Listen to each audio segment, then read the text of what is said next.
Subsection 3. The enactment of the National Security Act of 1947. Efforts to draft legislation for a central intelligence organization began almost immediately after the presidential directive of January 22, 1946. Statutory authorization was required by the Independent Offices Appropriation Act of 1944, which provided that no office could receive funding for more than 1 year without specific authorization and appropriation by Congress.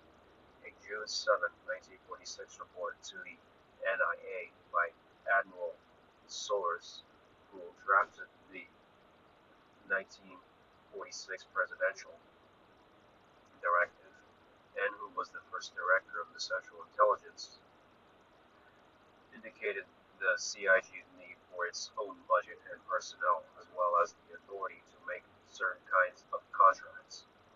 Lawrence Houston and John Horner, footnote 39, both then with the CIG, began to work on a draft which would have established an organization far removed from the coordinating group concepts of the CIG.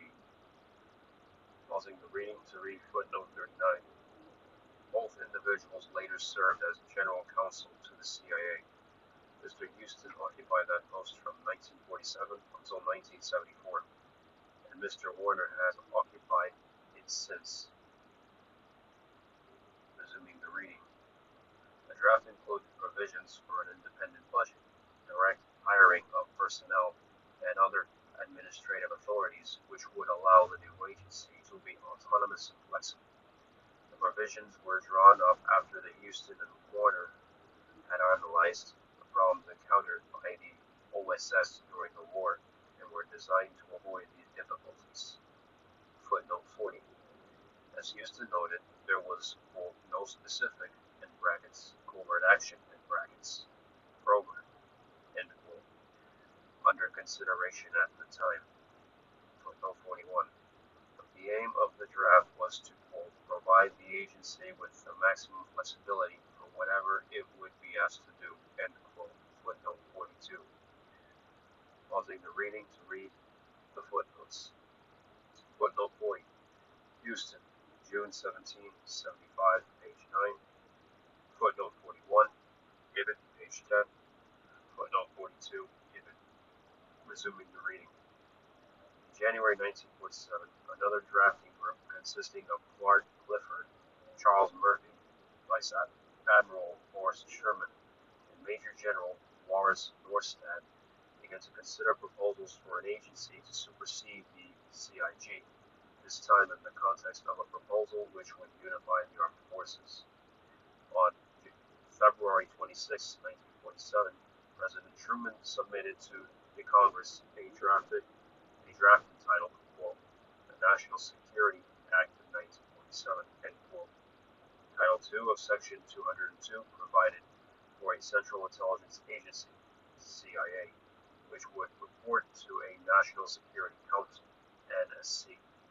The NSC would take over the duties of the NIA, while the CIA was to have the functions, personnel, property, and records of the CIG. The section in the draft legislation dealing with the CIA did not spell out in any detail its relationship to the rest of the executive branch or its functional responsibilities, as the framers were primarily concerned with the unification of the armed forces. Footnote 43. The draft legislation, according to a memorandum from General Vandenberg to Clark Clifford, eliminated, quote, any and all controversial material insofar as it referred to Central Intelligence, which might in any way, end of page 484, beginning page 485, hamper the successful passage of the Act, end quote. Footnote 44. The legislation incorporated, by reference, the functions of the CIG as set out in the Presidential Directive of January 22, 1946. Footnote 45. Pausing the reading to read the footnotes. I go back to page 484 and read footnote 43. CIA's legislative history, page 25. Now to read the footnotes on page 485. Footnote 44.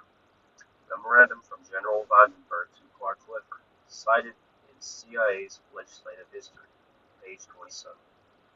Administrative provisions for the CIA were omitted from the proposed legislation in order that unification of the armed services would not be stalled, and because there was some concern that the drafting of these could not be completed in time. Give it page 26 and 32.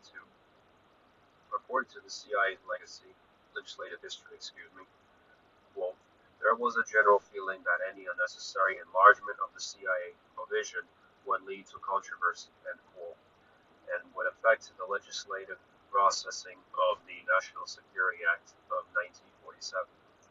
Give it page 32. Footnote 45. These functions had been expanded by NIA-5 to include the clandestine collection of intelligence. Resuming the reading. S758, the Senate version of the draft legislation, was referred to the Armed Services Committee, while H.R. 4214 was referred to the House Committee on Expenditures in the Executive Department. The Senate committee hearings for 10 weeks went into executive session on May 20, 1947, and reported out an amended version which was approved by voice vote. The House Committee held hearings from early April until July 1st.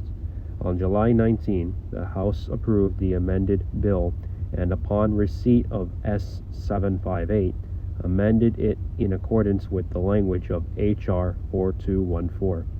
S758 emerged from conference committee with the functions of the CIA spelled out rather than incorporated by reference. The bill was approved by the Senate on July 24, 1947, and by the House on July 25, 1947. There is little in the public record of this process to indicate congressional intent with respect to the CIA's authority to engage in covert action. The records of public hearings and floor debates on the National Security Act, as well as the proceedings of a committee meeting in executive session, support the view that Congress as a whole did not anticipate that the CIA would engage in such activities. The record is ambiguous, however, in part because the legislators and witnesses were concerned that United States security might be compromised by too full and frank a discussion of American intelligence needs on the floor of Congress. As Representative Manasco stated, many witnesses appeared before our committee. They were sworn to secrecy. I hesitate to even discuss this section, as I'm afraid that I might say something because the congressional record is a public record, divulge something here that we received in that committee that would give aid and comfort to any potential enemy we have. Footnote 46. Pausing the reading to read footnote 46. 93 Cong Rec 9605, 1947, in parentheses. Resuming the reading.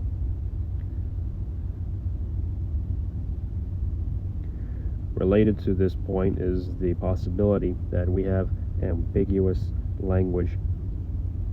That ambiguous language was expressly chosen in order not to offend world opinion. The former General Counsel of the CIA recalled that some members of Congress sought to put in the statutory language the authorization to conduct espionage and counter-espionage.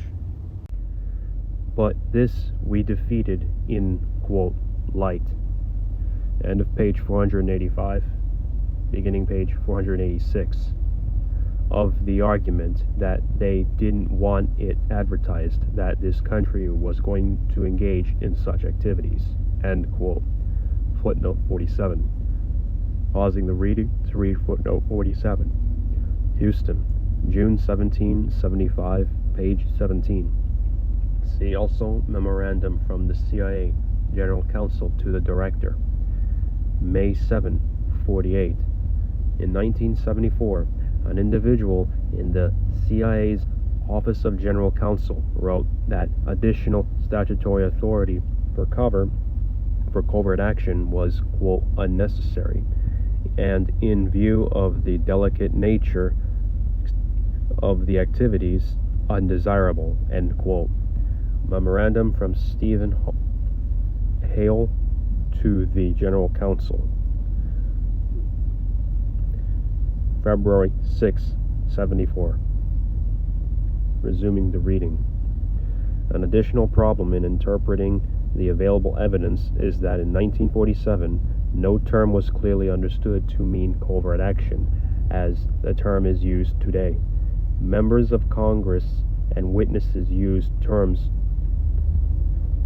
such as, quote, operational activities, end quote, special operations, end quote, and, quote, direct activities, end quote. But these remarks were as likely to have meant clandestine collection of intelligence as covert action. The following exchange between Representative Busby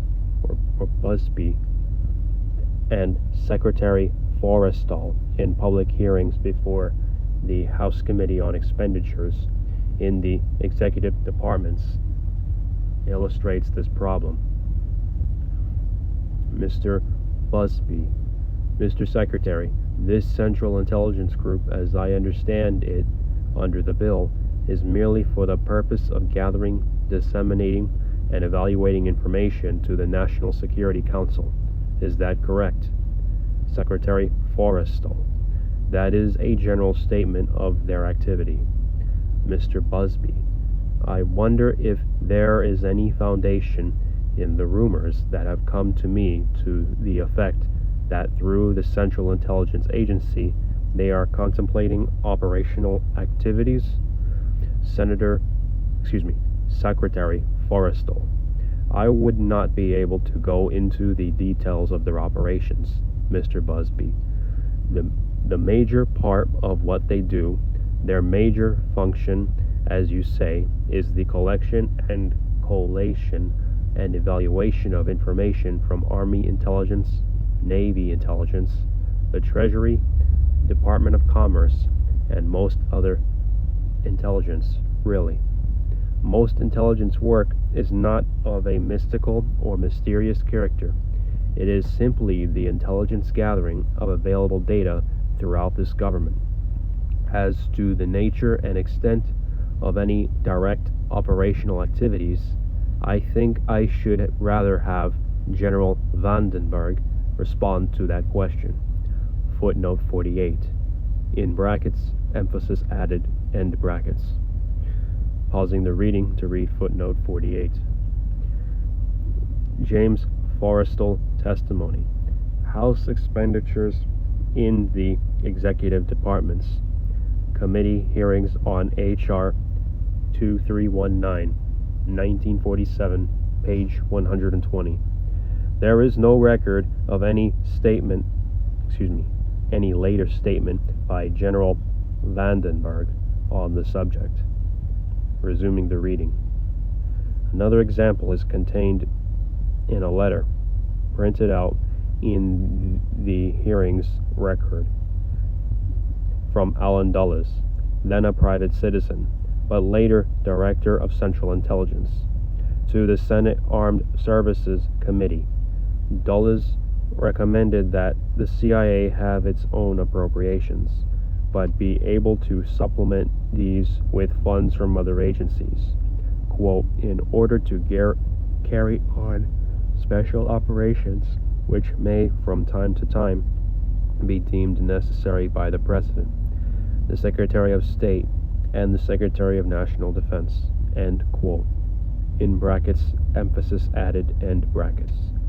Footnote 49. Pausing the reading to read footnote 49. Letter from Allen Dulles to the Senate Armed Services Committee. Senate Armed Services Committee hearings on S-758, 1947, page 521. End of page 486, beginning page 487. Finally, Representative Patterson stated during the floor debates that while he clearly wanted, quote, "an independent intelligence agency working without direction by our armed services, with full authority in operation procedures," end quote, he knew that it was, quote, "impossible to incorporate such broad authority in the bill now before us," end quote. Footnote 50. Pausing the reading to read footnote 50. 93 Cong Rec. H9447, 1947. Resuming the reading. These exhaust the statements in open session, in hearings, or on the floor, which arguably deal with covert action, although, as was previously noted, they may also be read to refer to clandestine intelligence gathering. There is no clear explanation of or proposal for covert action. No justification for covert action was presented by the executive. Footnote 51. It would be difficult, based upon these statements, to argue that Congress intended to authorize covert action by the CIA. Pausing the reading to read footnote 51. Quote, "In none of the formal explanations or justifications did we, so far as I can recall, set forth any program for covert actions, or covert action," end quote. Houston, June 17, 75, page 10. Resuming the reading. The legislating committees met extensively in executive session to consider the bill and to discuss the Central Intelligence Agency portions of it. The Select Committee has been able to locate a transcript for only one of these sessions, a June 27, 1947 meeting of the House Committee on Expenditures in the executive departments. At that meeting, the wisdom of centralizing the clandestine intelligence collection function in the CIA was discussed in some detail. Although the members and witnesses could put aside the security constraints which might have inhibited them in open session, this record, too, is ambiguous. It does, however, intend to support the proposition that Congress did not intend to authorize covert action by the CIA. The CIA has cited two exchanges at this executive session for the proposition that the House Committee on Expenditures, quote, "had full knowledge of the broad implications," end quote, of the presidential directive and understood it to authorize the CIG to engage in covert action. Therefore, this, according to the CIA, by adopting the National Security Act, which contained the same broad language as the directive, Congress was authorizing the CIA to conduct covert action. Footnote 52. Pausing the reading to read footnote 52.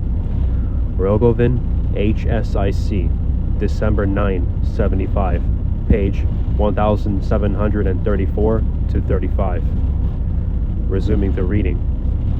The first exchange quoted was between Representative Clarence Brown and General Hoyt S. Vandenberg, Director of Central Intelligence, The full context of the remarks which the agency quoted,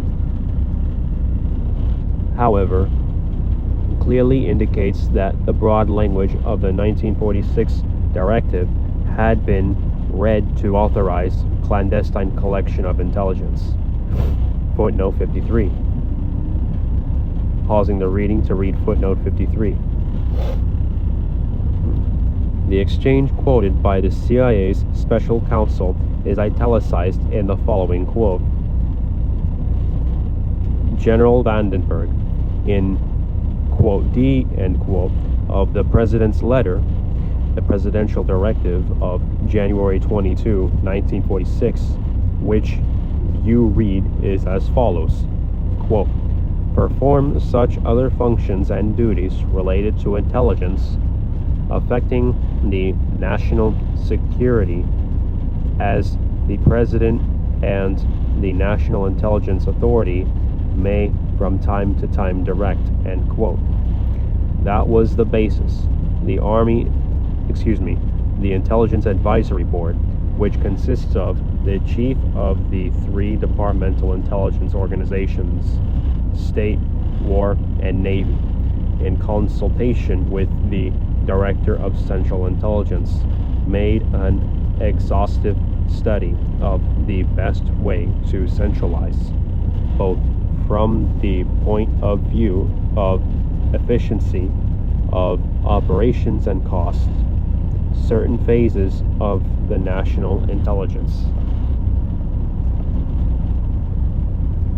Continuing on page 488. They all felt, together with myself, who was director at that time, a very small portion, but a very important portion of the collection of intelligence should be centralized in one place. Now, the discussion went on within the Intelligence Advisory Board as to where that place should be. Mr. Brown, may I interrupt just a moment there? In other words, you proceeded under the theory that this Central Intelligence Agency was authorized to collect this information and not simply to evaluate it? General Vandenberg, we went under the assumption that we should inform the National Intelligence Authority with the setting up of the Central Intelligence Group on an efficient basis, as was required from us from time to time to advise, because we were the advisory board for the National Intelligence Authority, and that part that says that we should, quote, perform such other functions and duties as the President and National Intelligence Authority may from time to time direct, end quote, and, quote, recommend to the National Intelligence Authority the establishment of such overall policies and objectives, as well as will assure the most effective accomplishment of the national intelligence mission, end quote, gave us that right.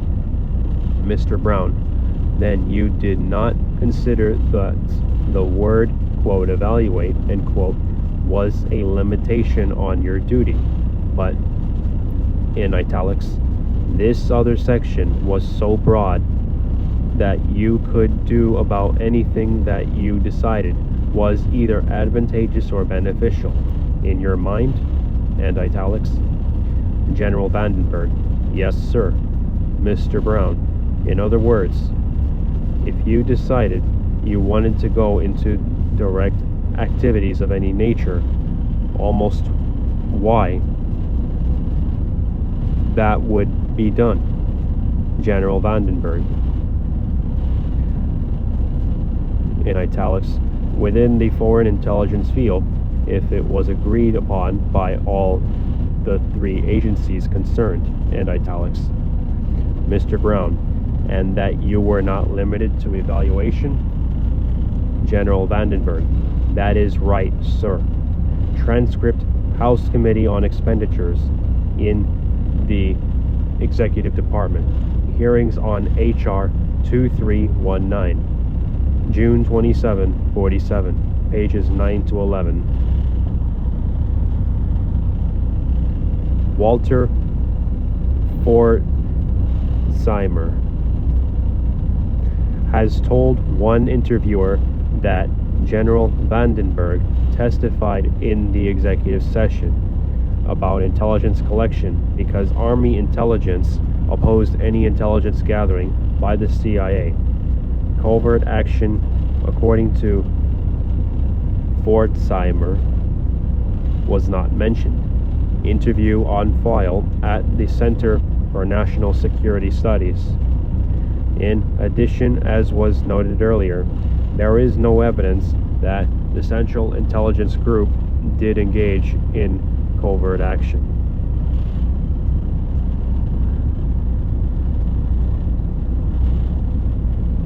So, the end of page 487, beginning page 488. The CIA also cited the executive session testimony of Peter Vischer, who opposed the, quote, other functions and duties, end quote, clause. He urged its defeat, calling it a loophole, quote, because it enabled the president to direct the CIG to perform almost any operations, end quote. Footnote 54. The CIA notes this opposition implies that Vischer opposed the clause as it authorized covert action and claims congressional authorization for covert action because the clause was included in the National Security Act. Footnote 55. The full record shows, however, that Vischer spoke specifically in opposition to centralizing clandestine collection in the CIA. He objected to the, quote, other functions and duties, end quote, language, as it would authorize such collection. Footnote 56. His objection might have alerted the committee to, quote, broad implications, end quote, in the language, but not to its potential as authorization for covert action. Pausing the reading to read the footnotes. Footnote 54. Rogovin, HSIC, December 9, 75, page 1735. Footnote 55, IBID.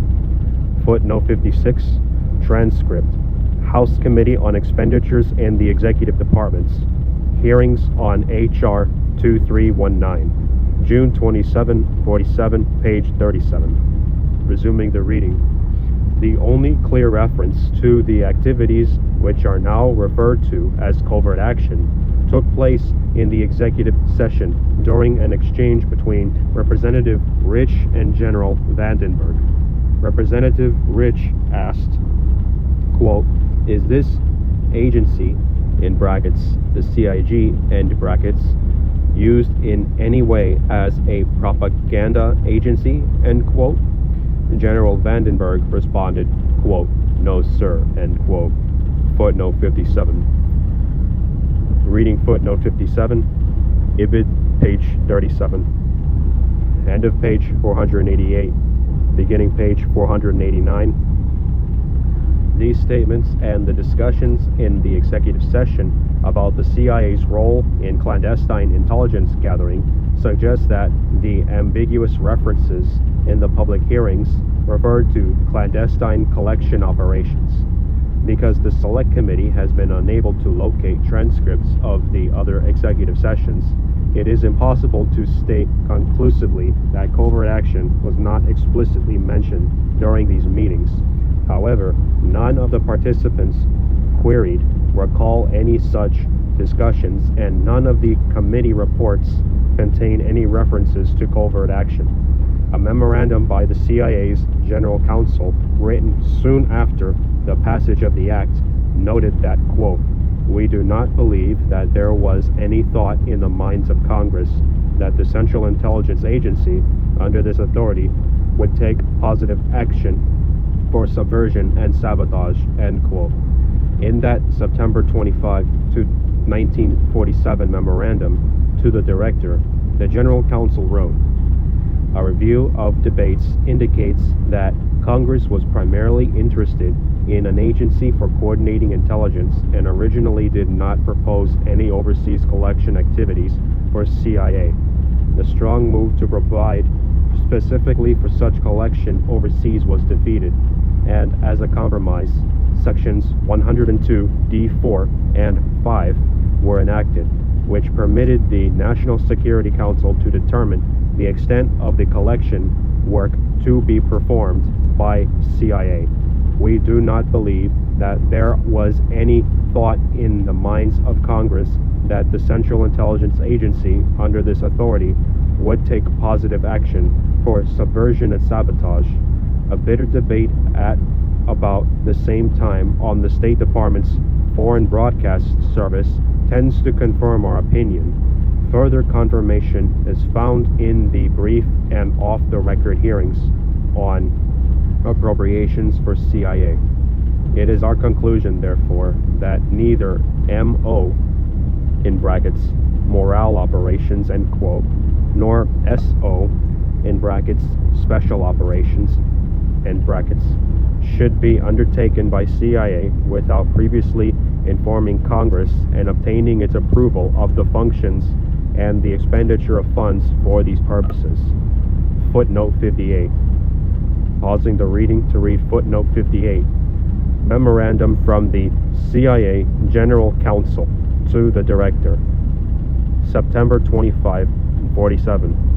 This memo may have been the result of an inquiry by Admiral Hillenkoetter, who had been asked by Secretary Forrestal if the CIA would be able to conduct covert and Cold War activities such as black propaganda and sabotage in support of guerrilla warfare.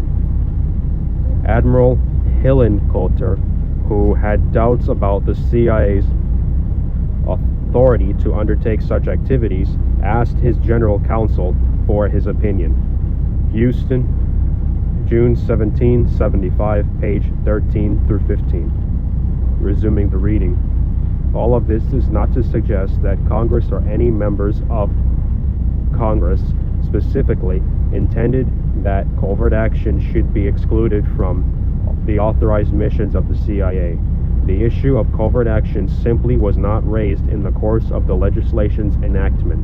As the CIA's former general counsel told the Senate Select Committee, there is, quote, "no specific legislative history supporting covert action as part of the functions assigned," end quote, to the CIA. Footnote 59. Pausing the reading to read footnote 59. Houston, June 17, 75, page 10. Resuming the reading. Rather than authorizing covert action, the broad language of 102D5 appears to have, end of page 489, beginning page 490, been intended to authorize clandestine collection of intelligence, footnote 60, and to provide the CIA with the, quote, "maximum flexibility," end quote, footnote 61, necessary to deal with problems which, due to America's inexperience with a peacetime intelligence agency, might not be foreseen. Pausing the reading to read the footnotes. Footnote 60, memorandum from the CIA General Counsel to the Director, May 7, 48. Footnote 61, Houston, June 17, 75, page 10. Resuming the reading. Section D, Post-Enactment History. As previously noted, the executive branch presented no justification to the Congress for the conduct of covert action by the CIA. Yet, even while the National Security Act of 1947 was being drafted, introduced and debated, and passed the Coordinating Committee of the Departments of State, War, and the Navy, SWNCC, prepared a paper establishing the procedures for psychological warfare during peacetime as well as wartime. On April 30, 1947, SWNCC established a subcommittee on psychological warfare to plan and execute psychological war. These plans took on new importance as the United States became concerned over the course of events in Western Europe and the Near East.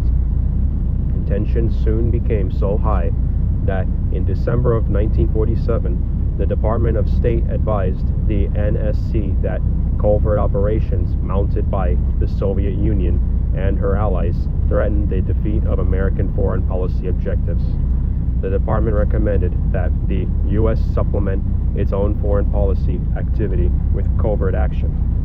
At its first meeting in December 1947, the National Security Council approved NSC-4, which empowered the Secretary of State to coordinate information activities designed to counter communism. A top-secret annex took cognizance of the, quote, vicious psychological efforts of the USSR, its satellite countries, and communist groups to discredit and defeat the activities of the U.S. and other Western powers, end quote. The NSC determined that, quote, in the interest of world peace and U.S. national security, the foreign information activities of the U.S. government must be supplemented by covert psychological operations, end quote.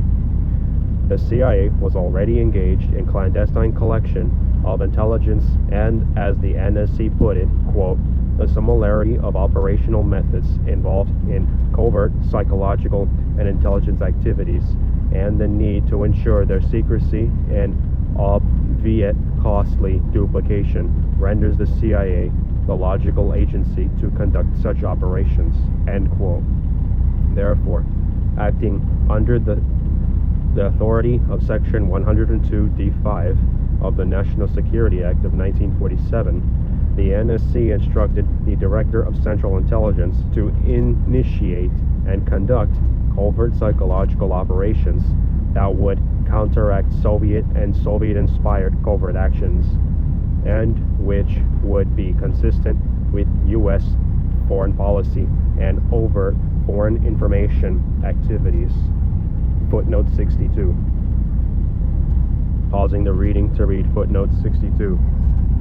Pursuant to the NSC's instruction, the Special Procedures Group was established in the Office of Special Operations, OSO, of the CIA to conduct covert psychological operations. Resuming the reading. In the following months, the CIA was involved in a number of covert actions. As the Soviet threat loomed larger and larger, the need for covert action beyond psychological operations seemed more pressing. On June 18, 1948, the NSC issued NSC-10/2, which superseded NSC-4-A and vastly expanded the range of covert activities. The CIA was, end of page 490, beginning page 491, authorized to undertake economic warfare, sabotage, subversion against hostile states, including assistance to guerrilla and refugee liberation groups, and support of indigenous anti-communist elements in threatened countries. The NSC noted that CIA was already charged with espionage and counter-espionage abroad. Footnote 63. Pausing the reading to read footnote 63. The CIA had also been charged with conducting covert psychological operations under the authority of NSC-4-A. Resuming the reading. Because of this, according to the NSC, it was, quote, desirable, end quote, for, quote, operational reasons, end quote, to assign covert action authority to the CIA rather than to create a new unit. Therefore, under the authority of 50 U.S.C. 403d5, the NSC ordered the establishment in CIA of the Office of Special Projects, OSP. to conduct covert action. The chief of OSP was to receive policy guidance from the Secretary of State and the Secretary of Defense. OSP, later OPC, was to operate independently of all components of the CIA to the maximum degree consistent with efficiency. Footnote 64. Pausing the reading to read footnote 64. NSC 4-A and NSC 10/2 cited 50 USC D5. Neither invoked the President's authority, if any, to order covert action in the absence of congressional authorization. Resuming the reading. Thus, even though the CIA's General Counsel could find no authority in the legislative history of the National Security Act, the NSC relied upon the act to direct the CIA to initiate covert actions. Language intended to authorize clandestine intelligence gathering and to provide flexibility for the unforeseen circumstances was broadened by the executive to cover sabotage, subversion, and paramilitary activities. The executive branch did not heed the advice offered by the CIA's General Counsel in 1947 that congressional authorization was still, quote, necessary, end quote. Footnote 65. This may well have been due to a belief in the power of the President to direct such activities. Footnote 66. Pausing the reading to read the footnotes. Footnote 65. Memorandum from the CIA General Counsel to the Director. September 25, 47, page 2. Footnote 66. The General Counsel of the CIA noted his belief that, quote, if, in brackets, the CIA got, end brackets, the proper directive from the executive branch and the funds from Congress to carry out that directive, these two together are the true authorization, end quote. Memorandum from the General Counsel of the CIA to the Director, October 30, 69, at page 2. Resuming the reading. It is impossible to prove conclusively that Congress intended or did not intend to authorize covert action by the CIA through the passage of the National Security Act of 1947. It is possible, however, after reviewing the hearings, committee reports, and floor debates, to say that there is no substantial evidence supporting the existence of congressional intent to authorize covert action by the CIA through the enactment of the National Security Act. This conclusion is supported by the following. 1. The absence of any explicit provision in the Act itself. 2. The absence of any reference to covert action in the committee reports. 3. The absence of any clear statement by a member of Congress in the hearings or debates which demonstrates the intent to authorize covert action. 4. The absence of any reference to a program of covert action in the justifications and explanations by the executive branch of the Act. End of page 491. Beginning page 492.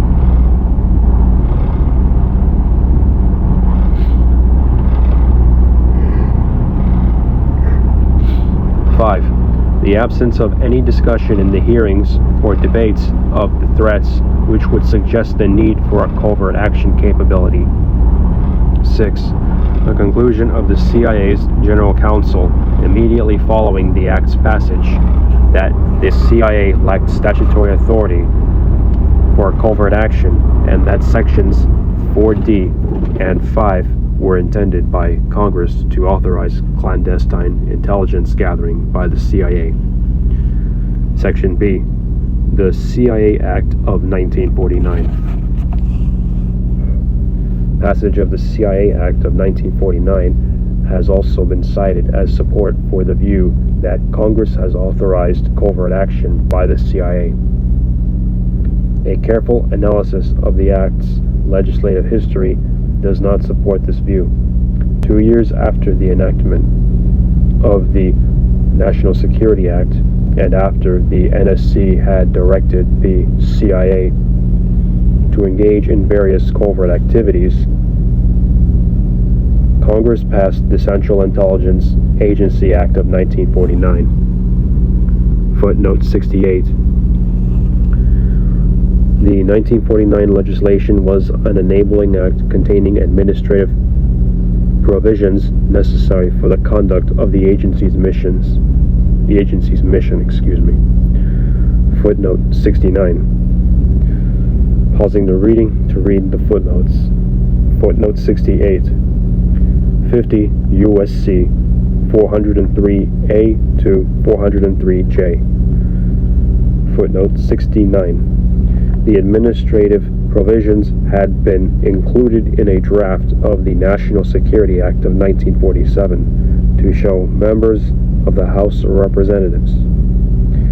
In order to avoid having to detail administrative provisions for all of the organizations set up under the National Security Act, these provisions were removed from the draft to be presented later as a separate act. Resuming the reading. As such, it did not add to the missions of the agency.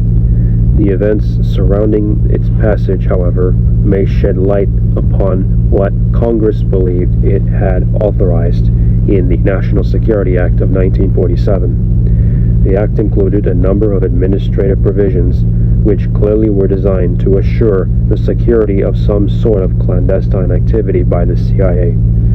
These included the waiver of normal restrictions placed on governmental acquisition of material, hiring, and, perhaps more important, accounting for funds expended.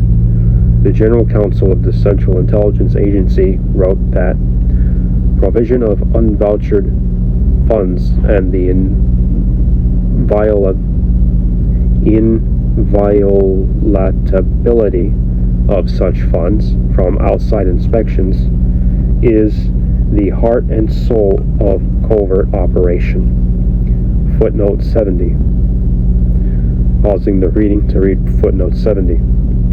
Memorandum from the CIA General Counsel to the Director, May 25th, 49, page 2. Resuming the reading. The Central Intelligence Agency has argued that passage of the Central Intelligence Agency Act of 1949, quote, clearly reflects Congress's determination that the agency be able to conduct activities such as covert action similar to those conducted by the OSS, end quote. Footnote 71. Pausing the reading to read footnote 71.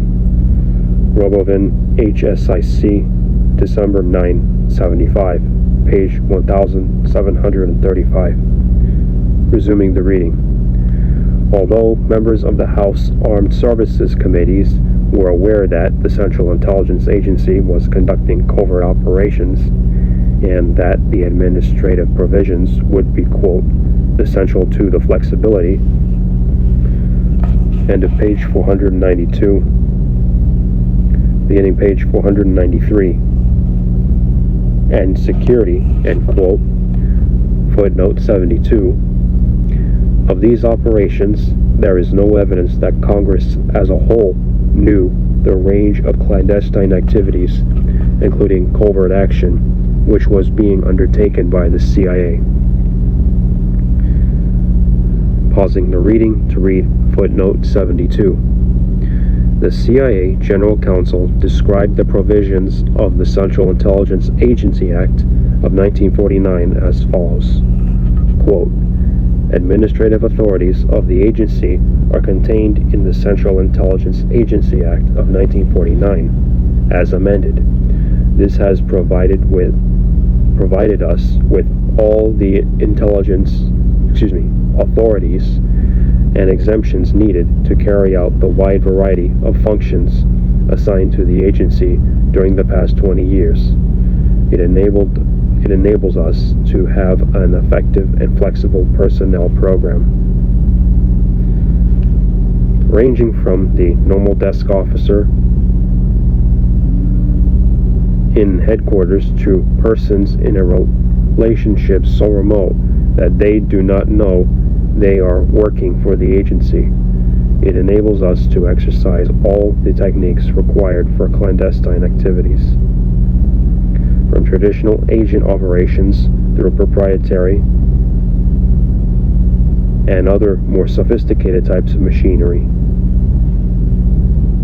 It has enabled us to undertake major unforeseen projects such as the U2 or U-2 operation. Quote, two provisions of the Act are particularly important. The unique authority in Section 5 to transfer to and receive from other government agencies sums as may be approved by the Bureau of the Budget.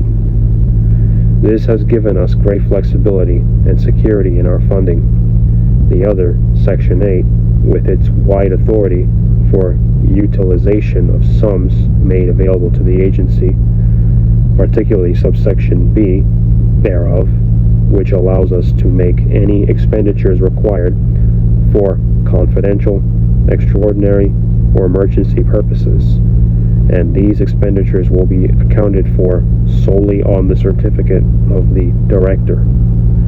This has been essential to the flexibility and security of our covert activities. End quote.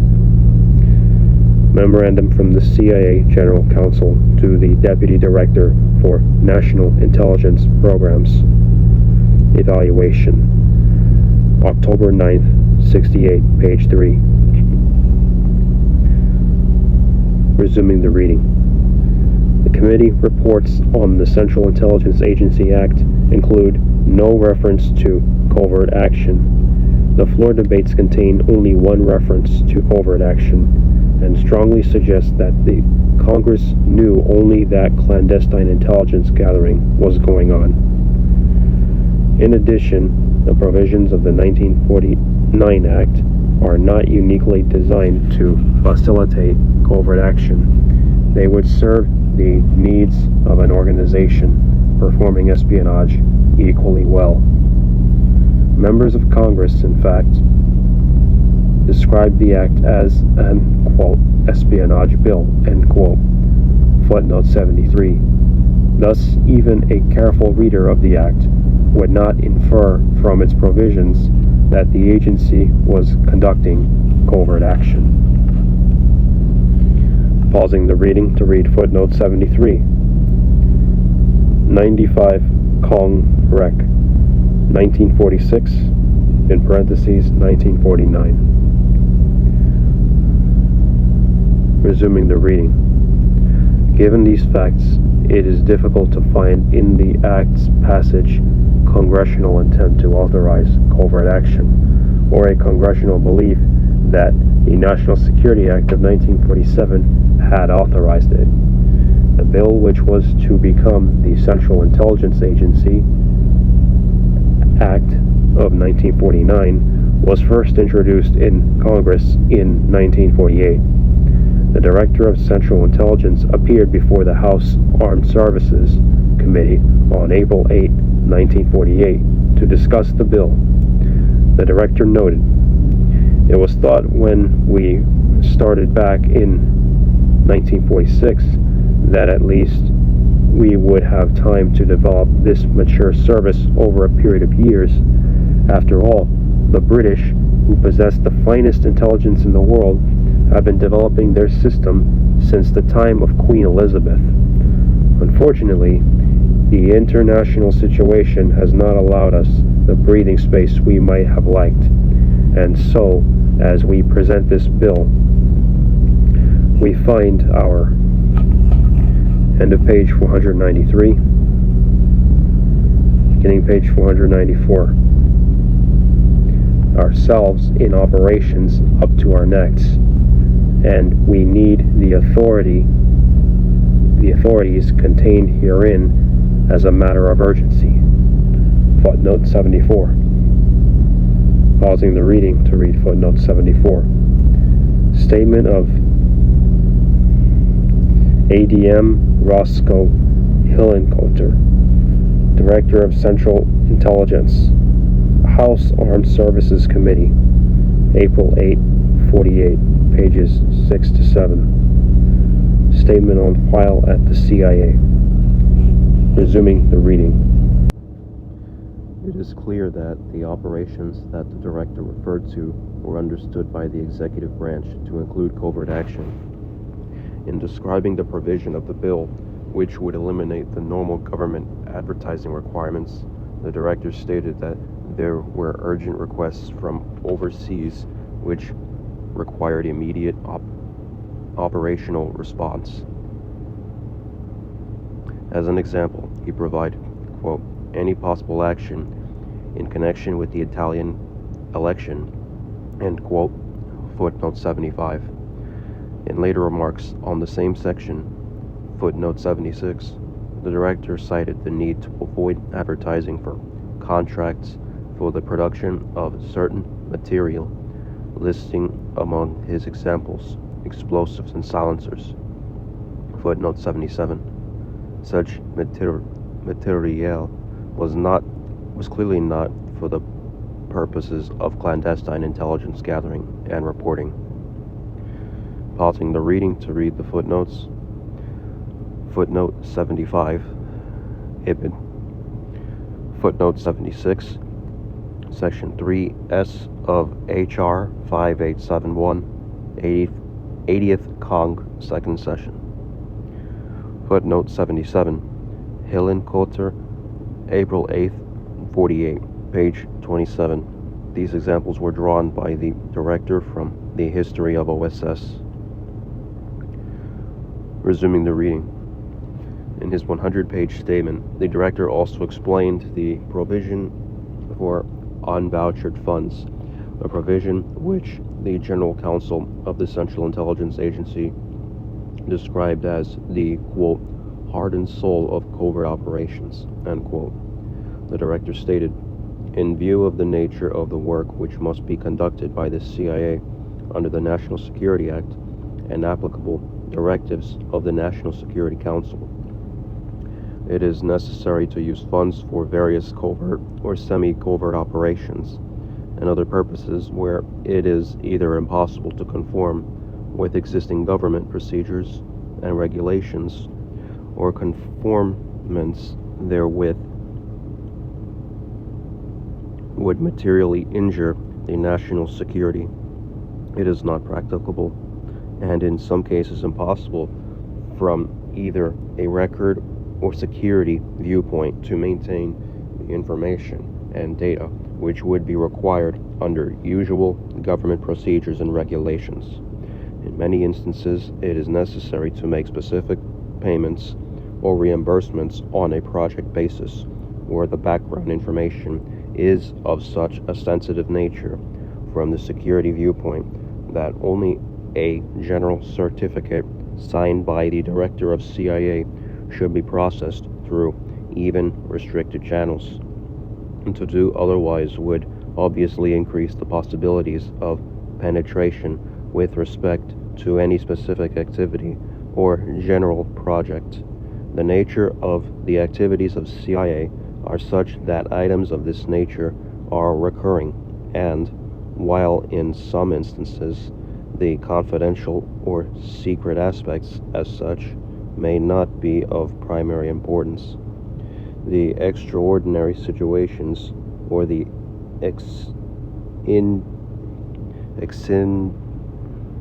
exigencies of the particular transaction involved warrant the avoidance of all normal channels and procedures. Footnote 78. Reading footnote 78. Ibid, pages 111 to 113. Resuming the reading. On the basis of this presentation, it can be concluded that at least The House Armed Services Committee, one of the committees which had jurisdiction over the CIA, knew that the CIA was conducting or would in the future conduct covert action. The committee also knew that, end of page 494, beginning page 495, the administrative provisions would enhance the agency's covert action capability. Footnote 79. Pausing the reading to read footnote 79. It is quite likely that the Senate Armed Services Committee was presented with a similar statement from the director, although the Senate Select Committee has been unable to locate any transcripts of executive sessions held by the Senate Armed Services Committee. Resuming the reading. The evidence, however, is not entirely clear. While the present-day reader may interpret, quote, covert or semi-covert operations, unquote, to mean covert action, the members had little exposure to these terms. Covert or semi-covert operations could easily have been interpreted to mean clandestine intelligence gathering operations. The CIA's role in clandestine intelligence gathering had been discussed in a hearing before the same committee, footnote 80, as well as in the press, footnote 81. Pausing the reading to read footnote 80. Testimony of General Hoyt S. Vandenberg before House Armed Services Committee, hearings on H.R. 5871, April 8, 48. Statement on file at the CIA. Footnote 81. Quote, the X at Bogota, end quote. The Washington Post, April 13, 48. Hanson W. Baldwin, quote, intelligence, dash, Roman numeral 2, or II, end quote. The New York Times, July 22nd, 48. Resuming the reading. Even if it were assumed, moreover, that the House and Senate Armed Services Committees fully understood that the CIA was engaging in covert action, there is no evidence that the Congress as a whole knew that the CIA was engaged in covert action, or that the administrative provisions were intended to facilitate it. The hearings on the CIA Act of 1949 were held almost entirely in executive session. The committee reports on the act did not mention covert action at all. They were bland and uninformative. The provision to provide the secret funding of the CIA through transfers from appropriations to other government agencies was described as providing, quote, for the annual financing of agency operations without impairing security, end quote. Footnote 82. Pausing the reading to read footnote 82. S. Rep. Number 725, 81st Congress, 1st Session, 4, in parentheses, 1949.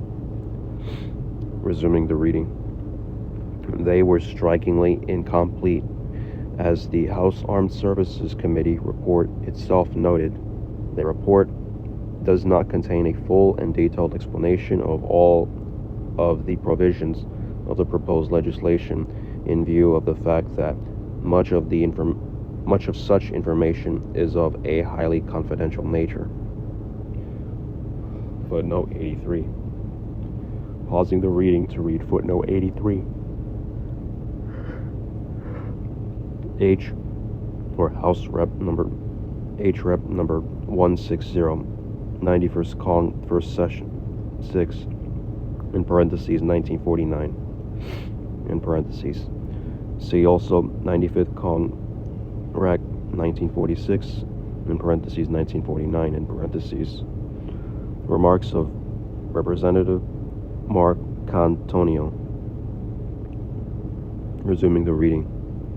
The floor debates contain only one indication that covert action, as opposed to clandestine intelligence gathering, was being or would be undertaken by the CIA. Footnote 84. Pausing the reading to read footnote 84. It was remarked in the House debates, in the context of a discussion of intelligence gathering, that, quote, in spite of all our wealth and power and might, we have been extremely weak in psychological warfare, notwithstanding the fact that an idea is perhaps the most powerful weapon on this earth, end quote. 95th Cong Rec 1047, in parentheses 1949, end parentheses. Resuming the reading.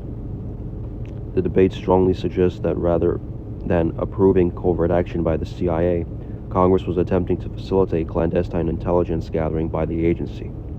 Prior to the passage of the act, there had been discussions in the press of CIA involvement in clandestine intelligence gathering. Clandestine intelligence gathering was mentioned on the floor, as noted previously. Members referred to the CIA Act of 1949 as an, quote, espionage bill, end quote. Footnote 85. Pausing the reading to read footnote 85. 95th Cong Rec 1946, in parentheses 1949. Resuming the reading. Senator Tidings, the chairman of the Senate Armed Services Committee, stated, quote, the bill does not provide for any new activity, but what it does particularly is to seek a safeguard information procured by, end of page 495, beginning page 496, agents of the government, so that it will not fall into the hands of enemy countries or potential enemy countries who would use the information to discover who the agents were and kill them, end quote. Footnote 86. Pausing the reading to read footnote 86.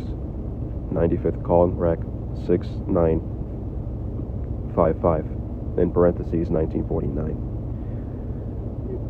This quote, indicating Chairman Tidings' interpretation of the act, seems to undercut the argument that he and the Senate Armed Services Committee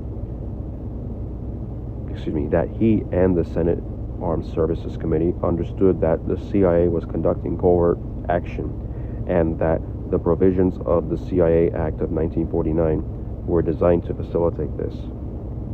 Resuming the reading. Thus, there is ample evidence to suggest that the full legislature knew that the functions of the CIA included espionage, but there is no evidence to suggest that more than a few members of Congress knew that the CIA was engaged in covert action. Without such knowledge, Congress could hardly be said to have authorized it. Footnote 87. Pausing the reading to read footnote 87.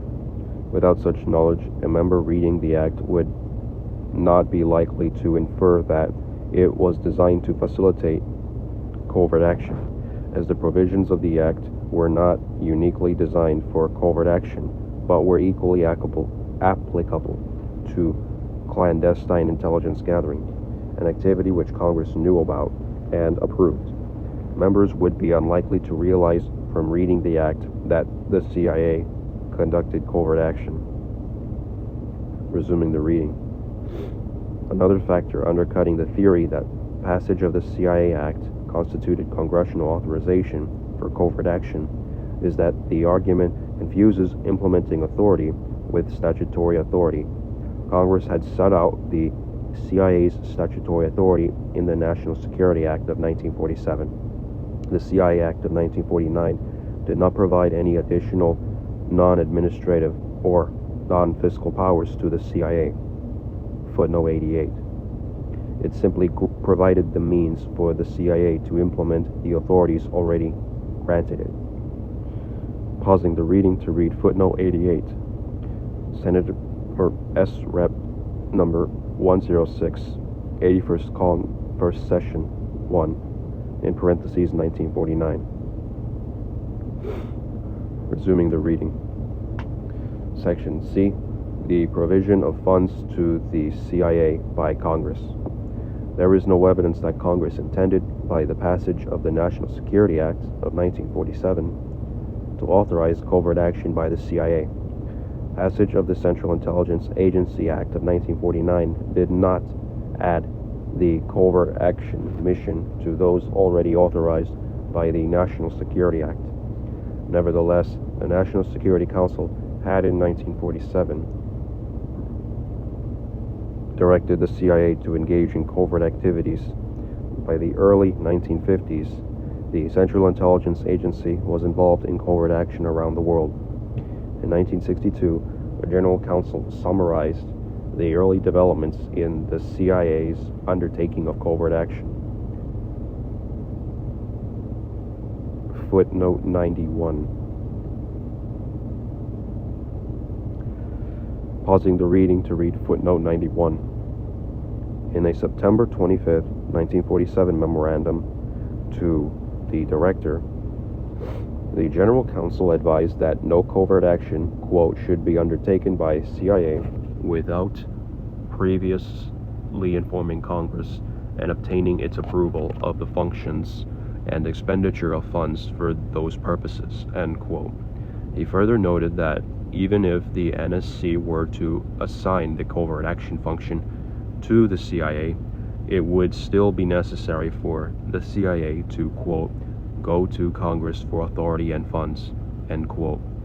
Memorandum from the CIA General Counsel to the Director, September 25th, 47.